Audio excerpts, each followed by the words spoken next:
Yeah,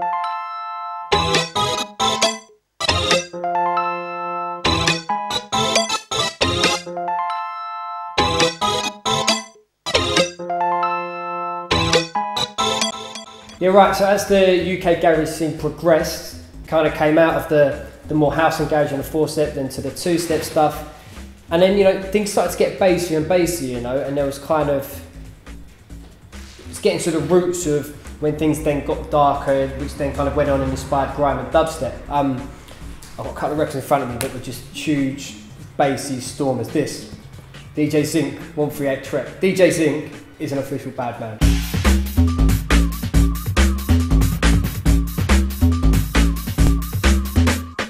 This record, early Wookie, Storm.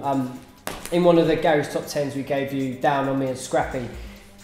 This is a bad man record. I suggest anybody just get your hands on this or go and check it. Wookie, Storm. I think they did about, there was a rumour about even on the test presses on this they did 5,000 or 10,000. But the analog drums, the analog bass, and just the way he programmed the drums was so complex. No one else was really doing that in garage.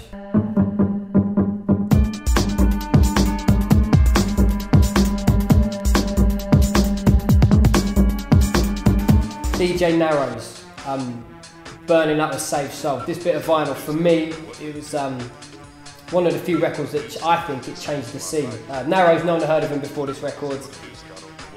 And it was just a really moody 4-step record. Then when it drops, it was just so dark. And for me, I remember hearing it and just thinking, Christ, I've never heard anything like that before. It was just probably the first record that it still had melody in it, but was just, it had that really dark, almost sinister vibe to it. I'd never really heard in garage before I heard this record.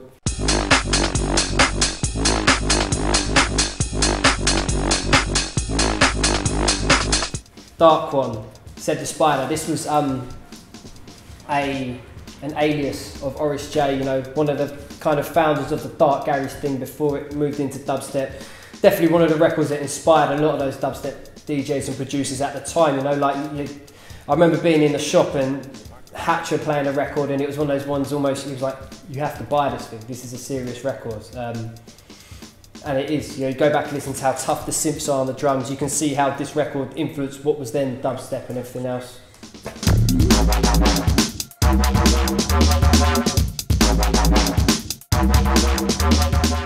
And this record, Mentor, Sounds of the Future, another alias of artwork.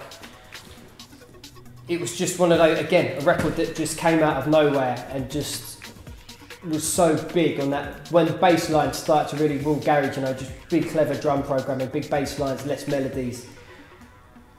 Killer, yeah.